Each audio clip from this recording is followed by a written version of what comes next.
Saya nggak tahu kalau Kristen itu menyesatkan gitu. Padahal menyesatkan. Kenapa kita sembah salib? Ya kan? Dan setelah dia masuk Muslim, dia baru tahu bahwa Kristen itu sesat menyembah salib. Benarkah bahwa kekristenan itu menyembah salib seperti yang dituduhkan oleh Muhammad Sofyan Gia ini?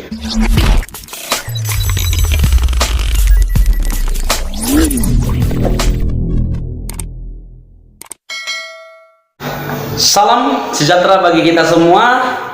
Rekan-rekan yang dikasih oleh Tuhan, terima kasih telah mendukung channel ini dengan cara subscribe, share, komen, dan like juga, dan setia menonton video yang saya upload. Dan juga bagi rekan-rekan yang rindu mendukung perkembangan channel ini, silahkan tekan tombol subscribe, komen juga, like, dan share, supaya kiranya banyak orang juga yang diberkati. Video yang selalu saya upload itu meluruskan setiap pemahaman pengajaran yang sering disalahpahami oleh orang-orang Muslim atau para mualaf. Dan kali ini rekan-rekan, kita akan membahas seorang mualaf dari Pulau Nias yang bernama Muhammad Sofyan Gia, yang mana dalam videonya setelah dia masuk Muslim, dia berkata bahwa Kristen itu sesat, Kristen itu menyembah salib. Bahkan orang tuanya mengajak dia, mengarahkan dia, katanya dia dengan terpaksa ikut. Dan setelah dia masuk Muslim, dia baru tahu bahwa Kristen itu sesat menyembah salib. Benarkah bahwa kekristenan itu menyembah salib seperti yang dituduhkan oleh Muhammad Sofyan Gia ini?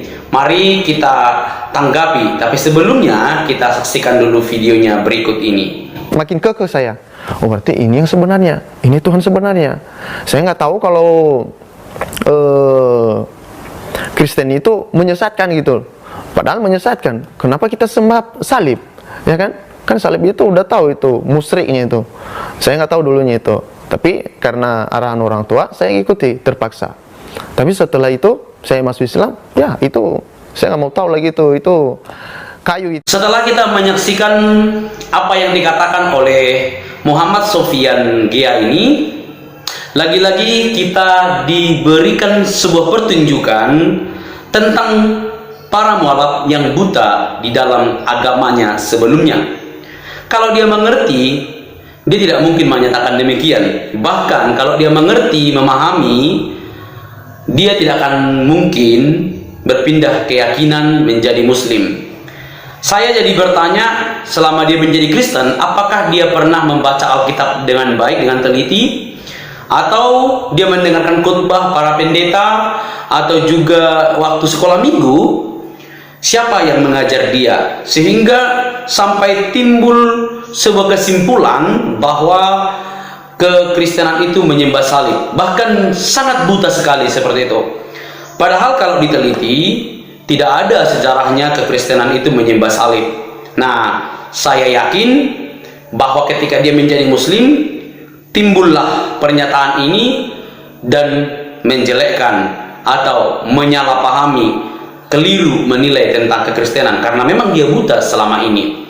Nah, yang kedua, dia bilang bahwa Kristen itu menyesatkan, ya, menyesatkan karena menyembah salib.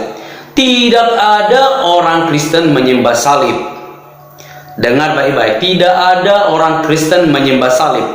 Ya, kalau kekristenan memasang salib di rumah, di gereja, atau di mana saja, itu hanya sebuah simbol yang memberi makna bahwa ada sebuah kisah yang sangat begitu luar biasa tentang pengorbanan Allah di dalam Yesus Kristus yang mati dengan cara disalib untuk melunasi dosa seluruh umat manusia. Dan siapa yang percaya kepada dia, dia diselamatkan karena Yesus telah menebus dosanya. Jadi sayang sekali kalau misalnya Muhammad Gia ini menyatakan salib yang disembah. Tidak, kita menyembah Yesus yang disalib itu dan sudah bangkit gitu loh ya. Jadi kalau ada salib itu hanya sebagai simbol pengingat yang memiliki makna luar biasa, yang mana di sana ada pengorbanan Allah di dalam Yesus Kristus dan kasih Allah kepada seluruh umat manusia. Yang kedua, dia berkata dia nggak tahu dulu gitu ya. Setelah dia masuk Islam mualaf, dia baru tahu. Ya wajar saja sih, ya, karena dia sudah masuk Islam gitu.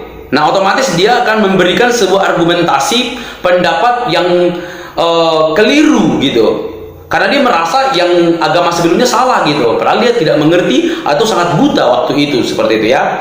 Nah, dan yang paling kasihan, dia bilang orang tuanya memaksa, jadi dia ikut gitu, dia ikut terpaksa gitu. Jadi dengan kata lain dia mengatakan bahwa orang tuanya juga sedang sesat gitu, bahwa orang tuanya juga menyesatkan dia gitu. Kan kasihan, orang tuanya sudah membesarkan tapi anaknya disesatkan. Nah, ini kan cara berpikir yang sangat keliru daripada Muhammad Gia ini. Harusnya tidak usah seperti itu, karena kasihan orang tuanya. Karena orang tuanya dengan tidak sengaja dia katakan menyesatkan dirinya sendiri, seperti itu ya.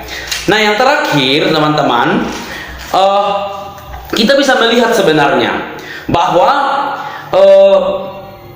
Kristen itu tidak menyembah salib. Kalau kita misalnya baca firman Tuhan, saya akan berikan beberapa firman Tuhan. Silakan rekan-rekan yang di rumah yang melihat video ini membaca dan menyimak Alkitab masing-masing, membuka di dalam Matius 14 ayat yang 33, Matius 28 ayat yang 9, Markus 5 ayat yang ke-6, Lukas 24 ayat 52, dan Yohanes 9 ayat 38, dan banyak ayat lagi yang menekankan bahwa semua orang pada zaman itu menyembah Yesus, bersujud di depan Yesus. Bahkan kalau kita bisa melihat dan meneliti, waktu Yesus baru lahir saja, orang Majus datang menyembah dia dan memberikan harta mereka kepada Yesus, kepada anak itu gitu ya.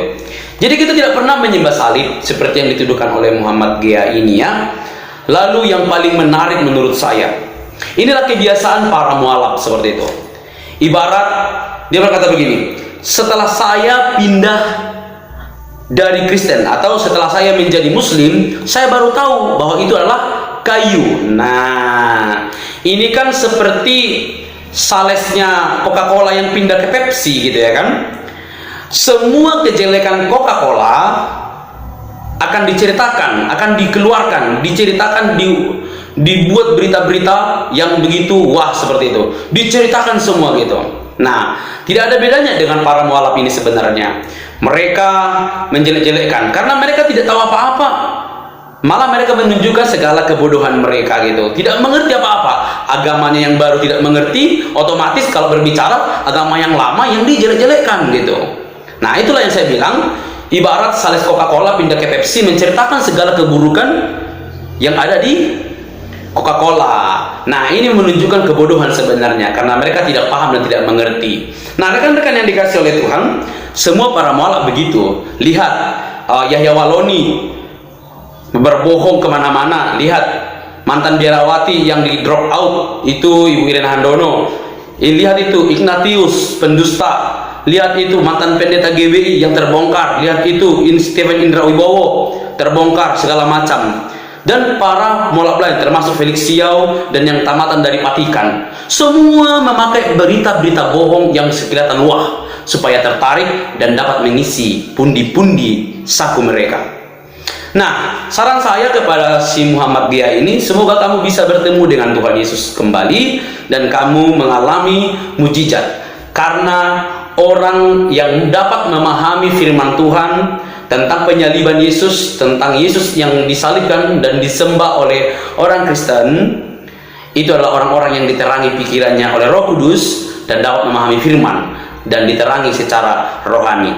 Tuhan Yesus memberkatimu, dan bagi kita semua umat percaya, bangga karena kita ditebus dengan cara mengorbankan Yesus di kayu salib untuk kita semua. Tetap berbahagia, tetap sukacita. Tuhan Yesus memberkati kita.